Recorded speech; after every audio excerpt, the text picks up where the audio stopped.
So how does psychology relate to spirituality? Well, if you don't understand the mind, if you can't see what the mind's up to, you can't stop it from contracting. You can't stop it from resisting. You can't stop it from suffering. The more ignorant you are, the less likely you are to actually get free.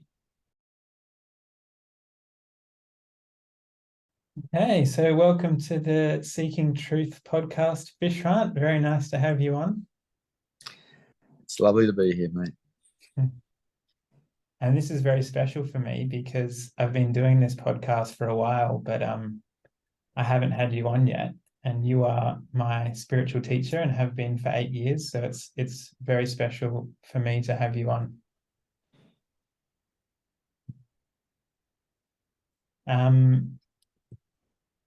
So I wanted to just start by just sort of explaining a little bit about who you are, from my perspective anyway. And then I wanted to ask you a few questions about your teachings and things that you teach in satsang. So for me, what attracted me to you initially was that I saw you as a very wise man, someone that sees things very clearly and able to describe things in very succinct ways, very accurately. And I was always very attracted to that. And I remember, early on being with you, just having this, not even really knowing what spirituality was, never really having reference points for truth or beingness or any of that stuff, but always appreciating your wisdom in the world and being attracted to that wisdom because I wanted that wisdom. And I think being with you has changed my life immeasurably in a lot of ways. I feel like being with you, I've become more mature, become more in touch with my heart, and also ways in which spiritual teachers wouldn't normally impact on students. Like, I think you've improved me as a businessman and in relationship as well, which is, one of the beautiful things about being with you is, as a student of yours, you don't only help your students with spiritual pursuits, but also in their lives in general. And I've always really appreciated that as well.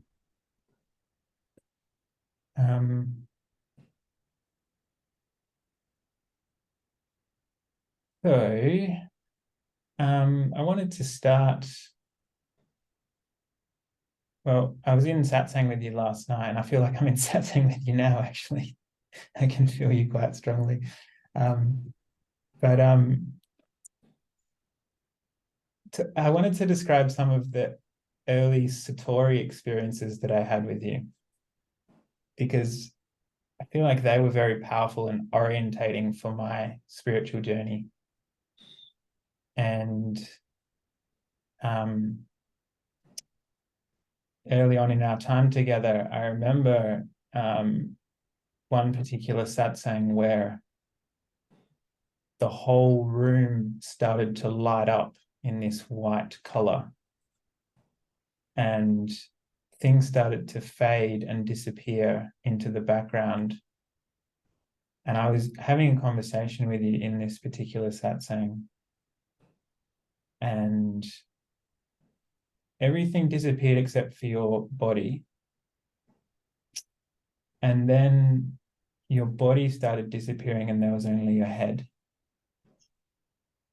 And then your head melted and it was just like this beautiful white light, and energy was radiating through my body. And it felt like being enveloped in a white golden light for several minutes. And I didn't really know what that was at the time. It just felt really beautiful to me. And I asked you about it and you said it was a mini satori of some kind. And so I wanted to ask you about that what is a satori, and how can a satori be useful to a spiritual aspirant? Right. Well, a satori is a glimpse of your true nature. It's like a brief photograph or a brief video of your true nature. You disappear to a large degree and you find yourself as space. Sometimes when people are having satoris, they see a lot of light, but there's a lot of different types of things that can happen in satori. But it's basically a glimpse, an understanding that you are, through the direct experience of the satori, that you are more than just a human being, more than just a mind and a body, that there's something much, much, much greater, quantumly different. And you came into a Buddha field around someone who was awake, and it triggered a satori. When I was with my first spiritual teacher, Bhagwan Sri Rajneesh, I just thought he was a wise man as well, who had a heap of intellectual understanding, and I felt it was very wise, and I wanted to learn from him. I had no idea what he actually was. I didn't really understand enlightenment. When I got to actually sit in front of him, my mind got blown away, and I'd never experienced that before. I had a satori. And unless you've had a satori, unless you've actually been with someone who's awake and hung out with them, you'll just be guessing, because the experience of being with someone who's awake is mind-blowing. And in the West, we don't really understand it because it's not part of our main religions. Our religions, in fact, keep us quite small. A satori is a glimpse of true self, which is everything. The definition, or the true definition of everything, is God.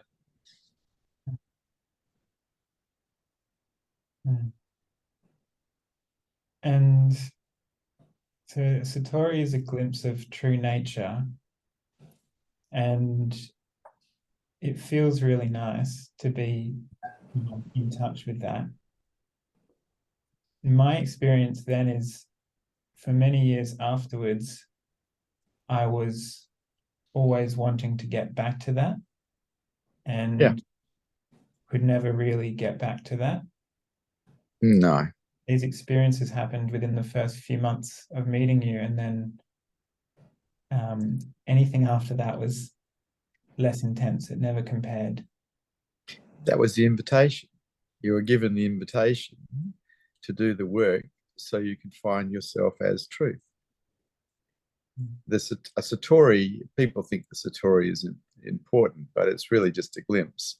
It's actually an invitation to what is possible for a human being. Human beings can live or exist as beingness rather than existing as a mind and a body. And the satori gives you a sample.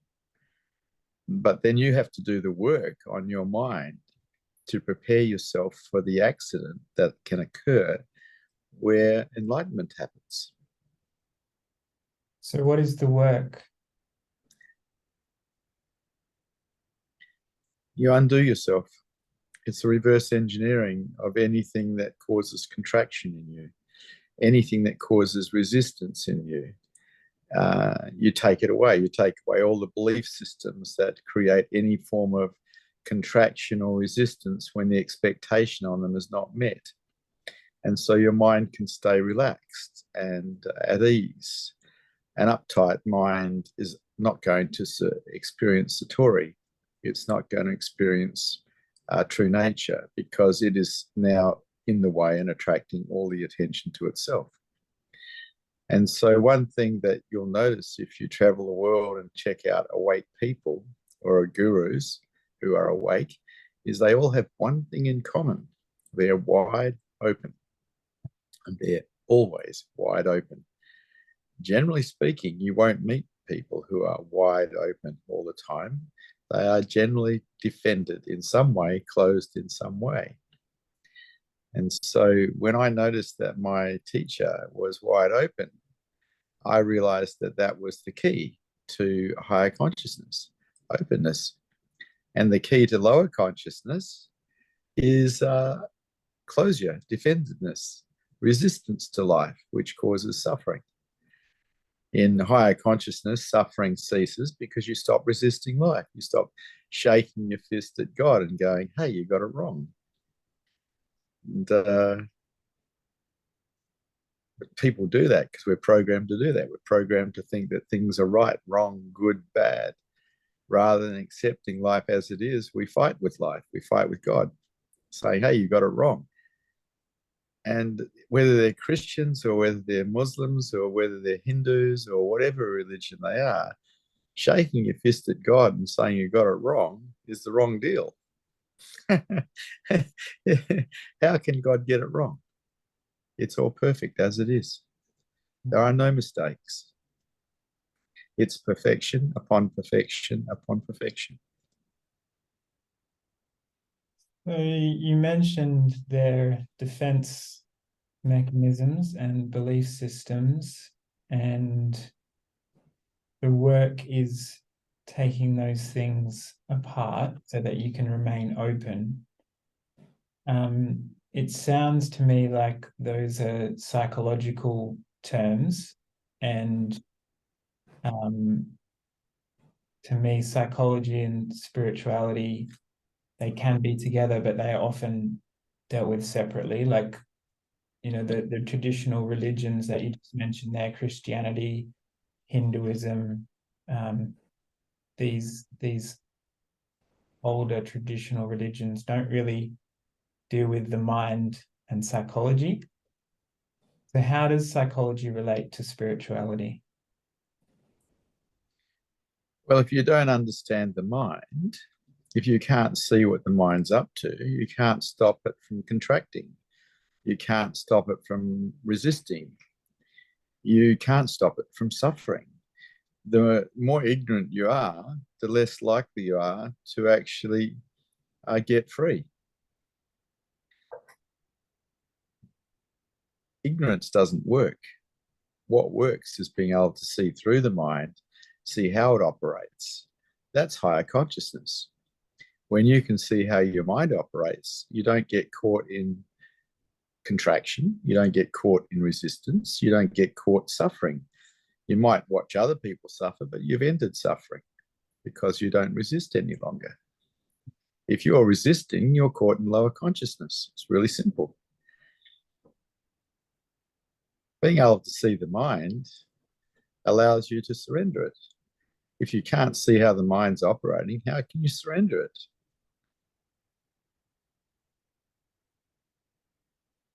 So the Buddha, when he laid out his eightfold path, he spoke about mindfulness and concentration and these things, and emphasized meditation as a technique. But it wasn't until, say, you know, the 1900s when Sigmund Freud came along and Carl Jung came along, and we started to understand the unconscious and dark night of the soul and these sorts of things, that humanity started to get an understanding of depth psychology. So how has this understanding that we've developed in the last 100 years helped seekers, do you think, today? Well, in some ways it has, and in some ways it hasn't, because people get caught in analyzing their mind forever and ever and ever. And that is just another dream that people are thrown into. Really, the object is to undo the mind and then stop doing. If we're constantly analyzing, we're still doing. And doing in itself is a form of resistance, which is a form of suffering. How about seeing what's going on, undoing it, and then stop and enjoy life rather than constantly problem solving, which most of us were programmed to do at school? And I see constant problem solving basically as a form of suffering. How about sitting silently, doing nothing? Spring comes and the grass grows by itself. Yeah, beautiful. I yeah, this is one of the things I appreciate about you, and I mentioned it earlier, is the simplicity in which you put things. Yeah, stop doing and just be. And yeah, Yeah, nice. it is nice. It is nice. You mentioned things there, lower consciousness and higher consciousness, and I know you also have a third term, which is super consciousness. So those things to me sound like levels, like level 1, level 2, level 3. Can you explain to me what you mean by lower consciousness, higher consciousness, and super consciousness? Yeah. Lower consciousness is where most people live their whole lives. Lower consciousness is the dream world, the world of thinking, the world of analyzing, the world of projecting, the world of remembering, the world of problem solving. Because dream is lower consciousness, it's not real. High consciousness is seeing through the mind and not getting caught in it, not getting caught in the dream, having detachment from it all.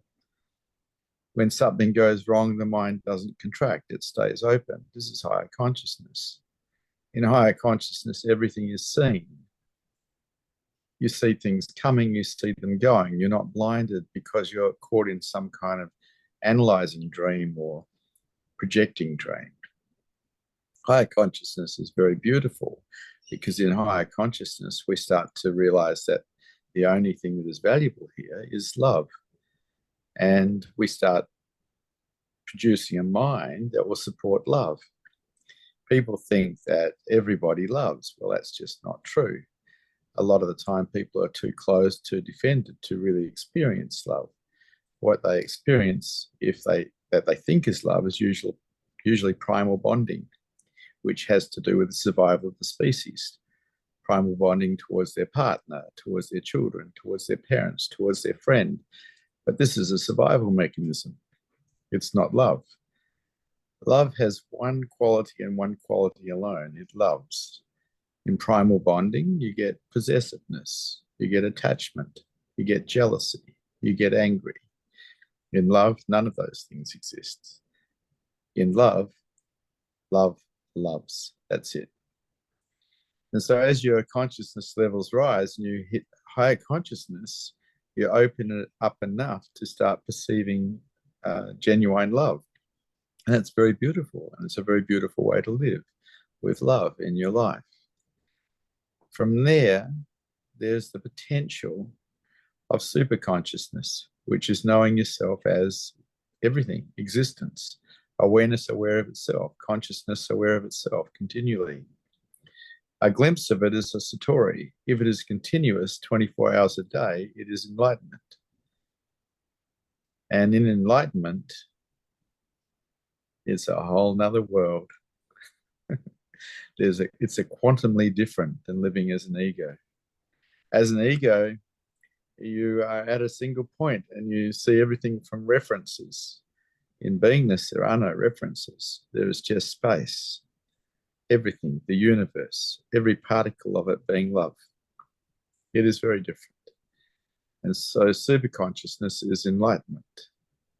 High consciousness is pretty good though. You stop suffering. Lower consciousness, on the other hand, sucks big time because you suffer until you die.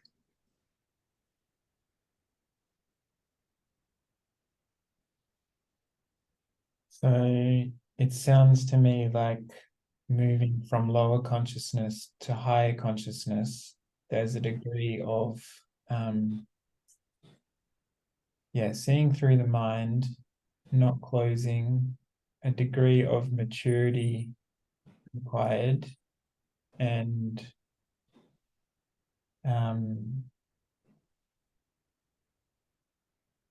not So I'm going to introduce a term here that I've heard you use before, which is not falling into victim-orientated thinking. Yeah, well, that's immaturity. That's Blaming someone else for or something else for how you feel, not taking responsibility for yourself. No one can make you feel but you, but people like to blame other things and other people for how they feel. This is victim-orientated thinking, and this is immaturity because you're not taking responsibility that you make yourself feel. Unfortunately, immature thinking or victim-orientated thinking keeps you locked in lower consciousness and suffering. But you're doing it to yourself. Nobody's doing it to you. You're responsible 100%. So when you say that, to me, it makes logical sense. I can see that I am responsible for how I feel, and if I am suffering in any way, I have contributed to that suffering because I have a belief about how the world should be, and it's not acting in that way. I just need to correct you there. You're not contributing. You are the sole creator of your suffering. You're not. There's no one else contributing, just you. Okay, sole credit. Thank you for that correction. Yeah. because and the reason I say that is because in the experience of contraction, I will very quickly go to blaming my wife, blaming a friend, blaming a colleague for what they've done, and see them as being at fault and not see what I'm creating in that moment. So how you go from logically understanding victim-orientated thinking to being able to practice it so that it doesn't arise anymore. Okay. So you have to remove the belief systems that cause the contraction. But with blaming, it's like we can see that somebody's doing something that's not right, but we don't have to become a victim of it. We can just see this is what is. Or we can blame them for how we feel about it and turn ourselves into a victim. To that, you have to volunteer. So you have to volunteer to be a victim. Bad things happen, and they happen to all of us from time to time.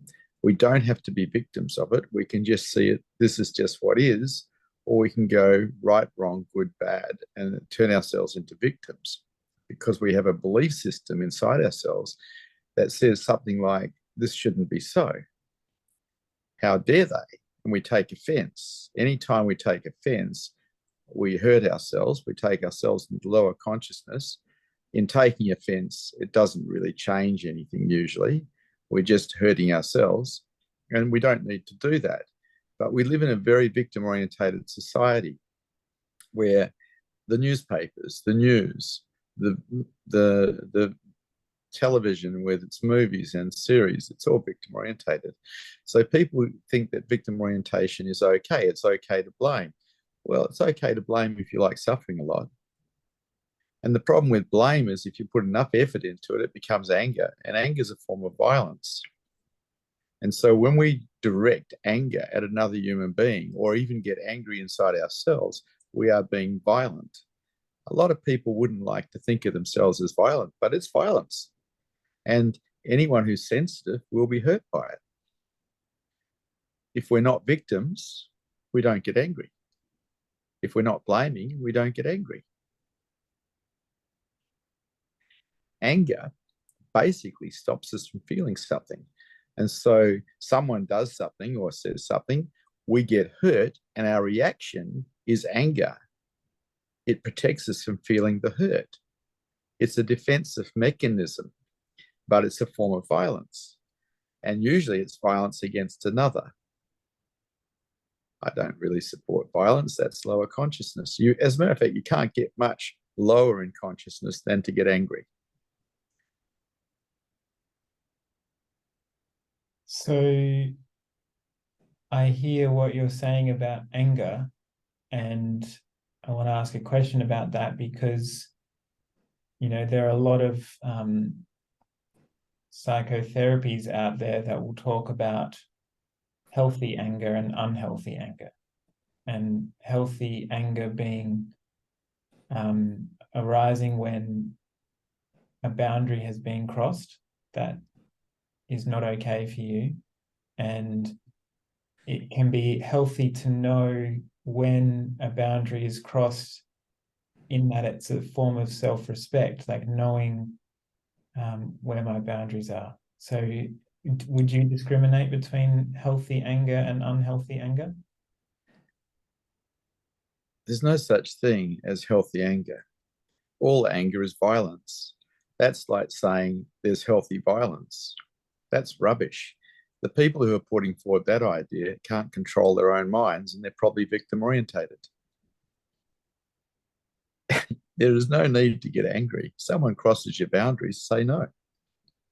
You don't have to get angry with them. They do the wrong thing by you. They do the wrong thing by you.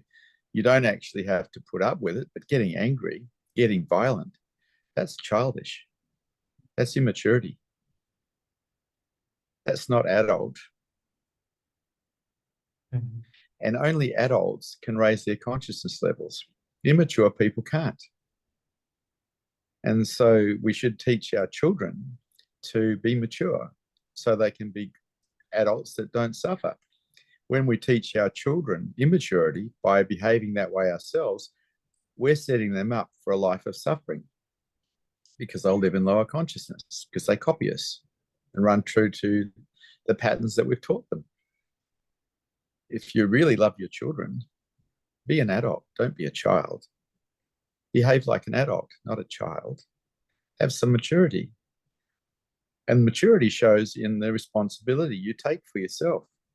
If you're not taking responsibility for how you feel, you are immature. It's that simple.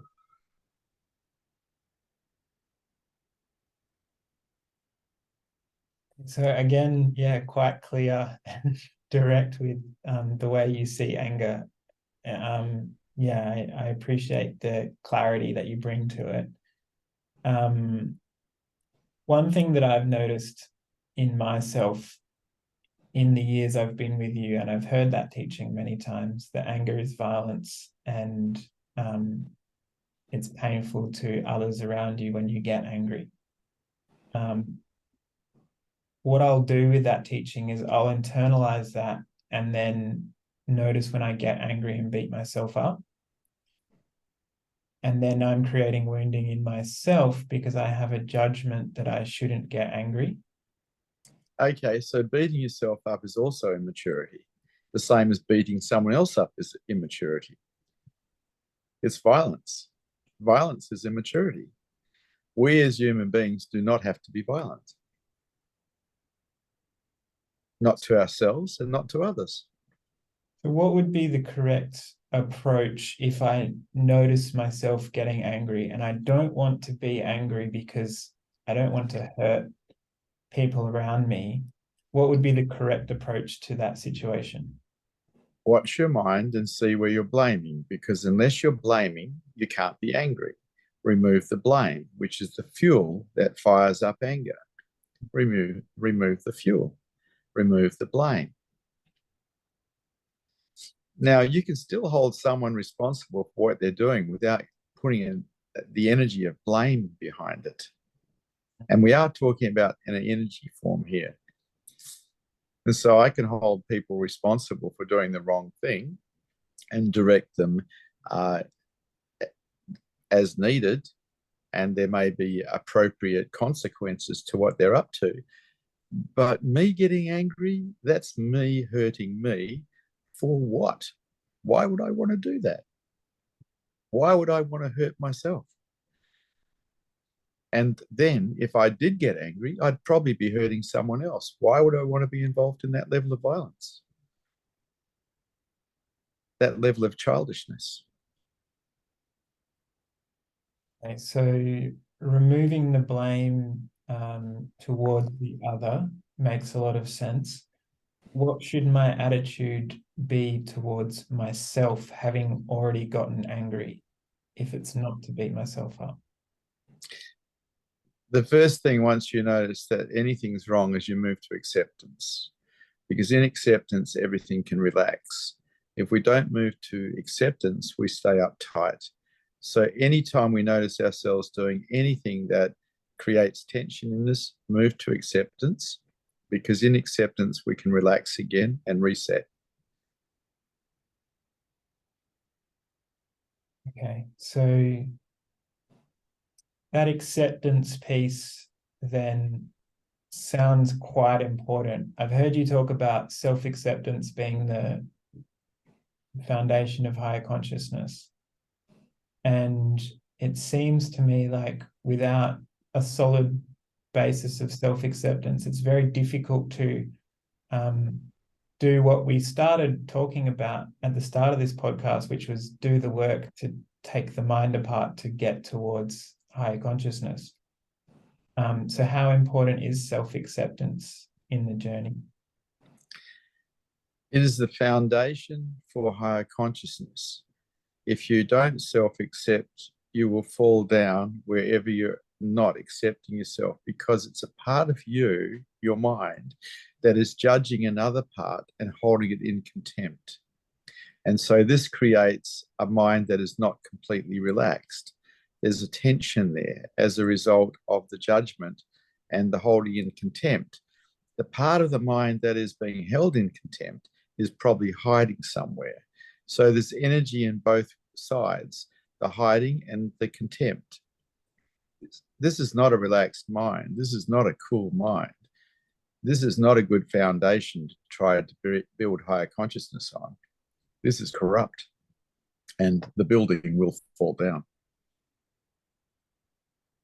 So is it possible to do any of the work, move towards higher consciousness at all without total self-acceptance?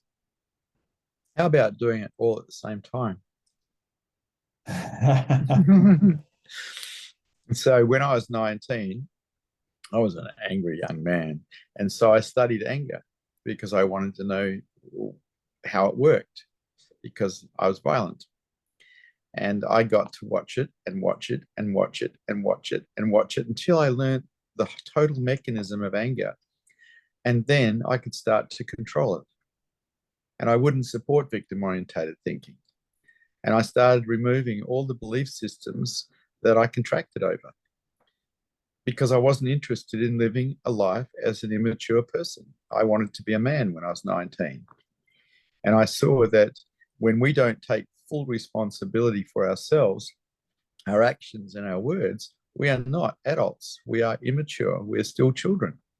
And so I was quite motivated to actually be an adult at the age of 19. So I studied anger and I removed anger from my system. I refused to support it. I refused to be a victim under any circumstance. Didn't mean bad things didn't happen. Didn't mean people didn't betray me, lie to me, thieve from me, all the things that get you upset.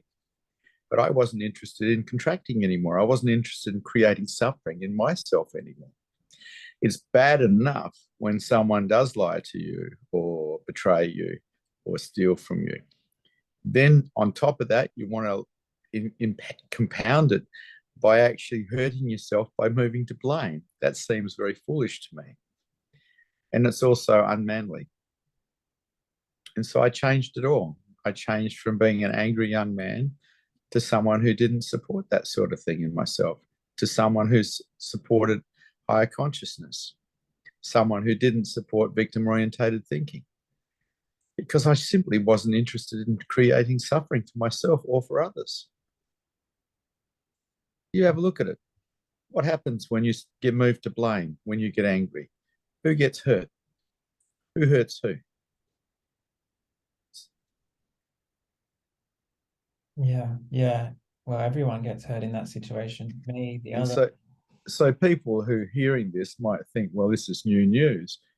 Well, I'm nearly 70. I'm just a few months off. I've been doing this now for 21 years. No, 51 years. 51 years. This is old news, not new news.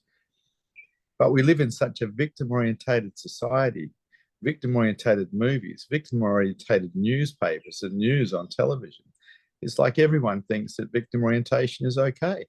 Well, it's okay if you like to suffer. But if you want to stop suffering, it's definitely not okay. It's up to you. You create your reality by the way you think.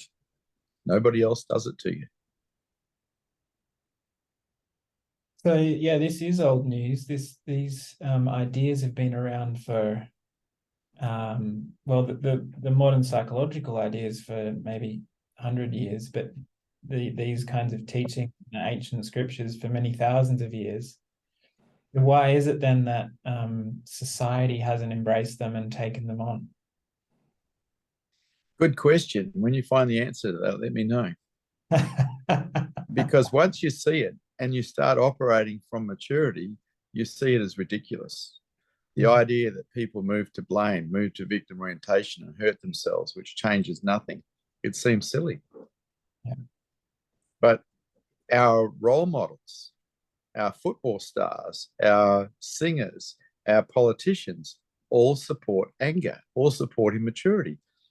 So where are we supposed to learn this stuff? You were talking earlier about psychotherapists and psychologists talking about good anger and bad anger. What a load of bull dust. These guys just can't control themselves. And so they've made such a thing as good anger or healthy anger. What a load of rubbish. There's no such thing as healthy anger. It is damaging. It's damaging to relationships. It's one of the things that destroys most relationships, anger. And children need to be brought up with love, not anger. When we express anger at a child, we are damaging them, not helping them.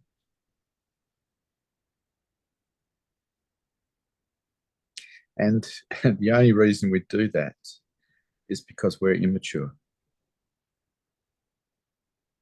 So just to be clear, you're not advocating the repression of anger, you're advocating removing blame so that anger doesn't arise. I'm advocating the undoing of the belief system that supports the anger so it doesn't arise again. Yeah. It's called working on your mind towards higher consciousness rather than remaining in lower consciousness forever. Yeah. Yeah. Until you die. Unfortunately, when we went to school, we weren't actually taught how to be happy, and we weren't taught how to love.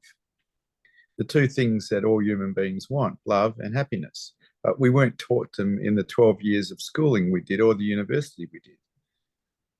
It's sad. We were taught to be efficient little machines so we could win and survive. But the very things that we crave, happiness and love, is not taught to us. You can't really experience much love if you're a victim-orientated thinker because you're constantly in contraction to the world. And how can you be happy if you don't find love? I want to ask you another bigger picture question, which is that there are kind of two sides of a debate happening at the moment. One that says society is getting worse. We're getting people like Donald Trump emerging and society's going to shit. We've got Putin invading Ukraine. All kinds of things happening around the world that point to the destruction of modern culture. And you have another side of the argument that says health outcomes are improving, educational outcomes are improving. As a human race, we're pulling, millions of people out of poverty every year, and things are on the improve. Where do you see us going as a planet in 20, 30 years? Wow, I'd hate to forecast the future, but it looks like we're on the path to destruction. Okay. Because consciousness levels are too low. You've got people with lower consciousness who can press a button and destroy the world. And I don't think these people deal in love. They seem to deal in power. I don't see a very bright future unless more people become more conscious.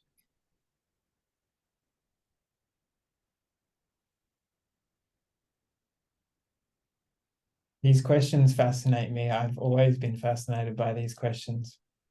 But it seems like human consciousness hasn't really changed a whole lot in the last 2,000 years. Would you agree with that? I think it went downhill in the last 2,000 years, actually. Oh no, that's an embarrassment. That's bad. Okay. People quite often associate higher consciousness with intelligence. No, that's just not so.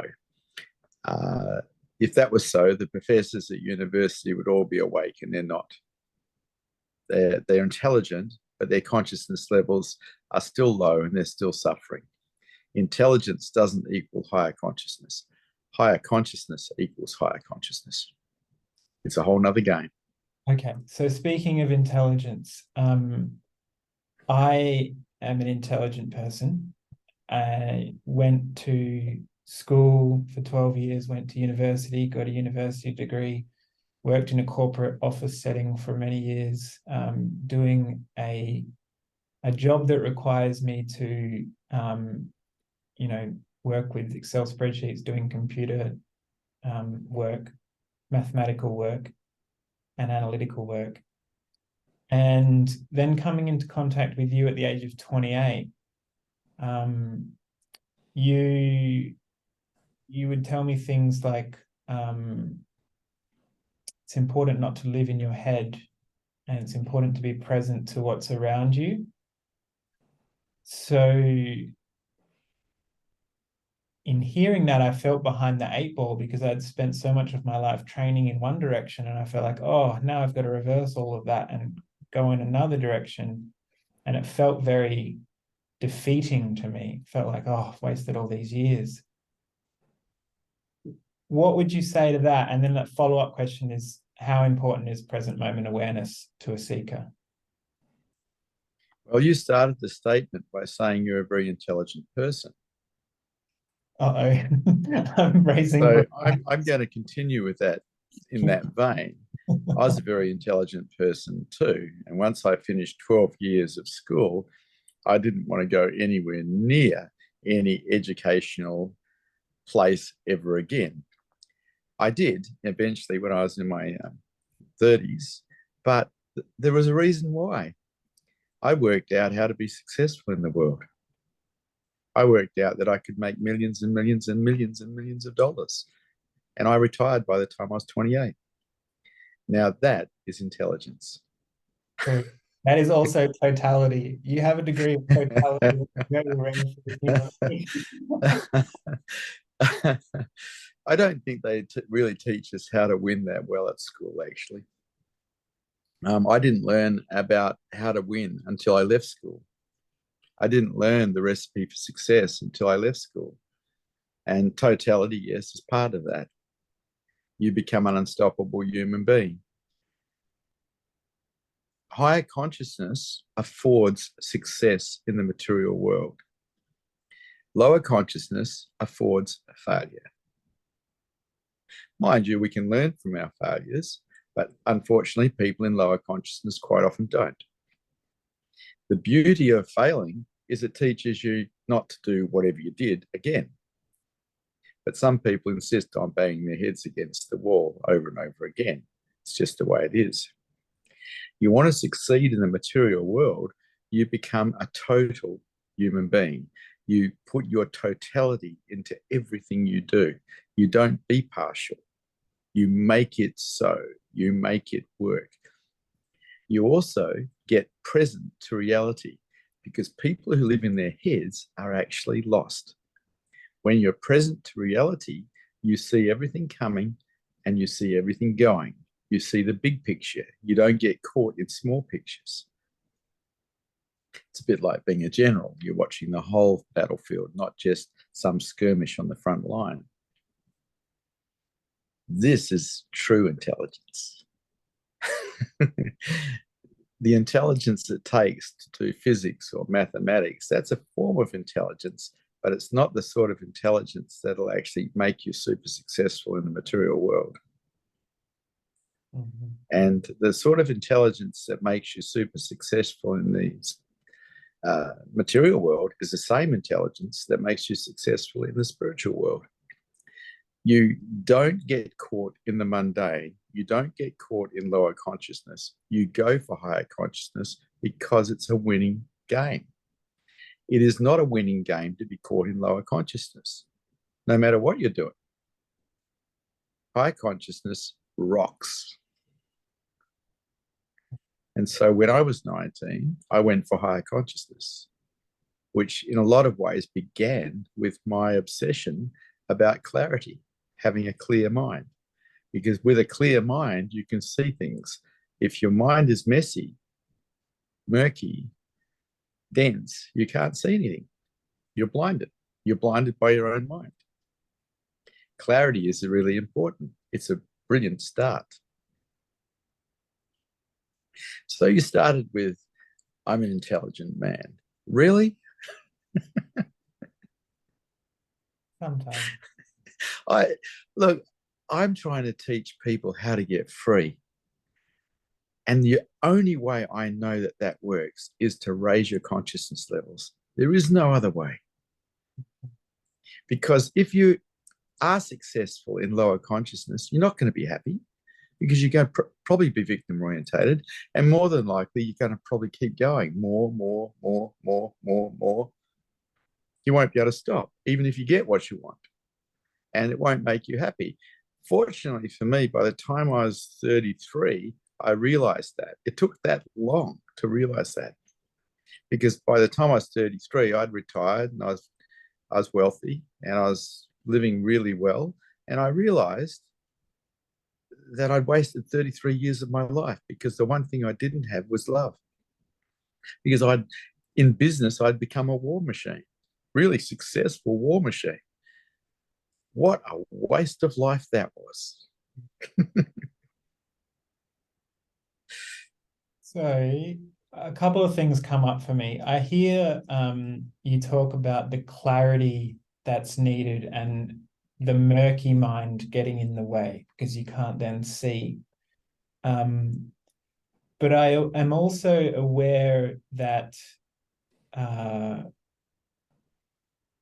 we are quite different people. And what I mean by that is I'm more of an academic and you're more of a man of action, like a pragmatic person.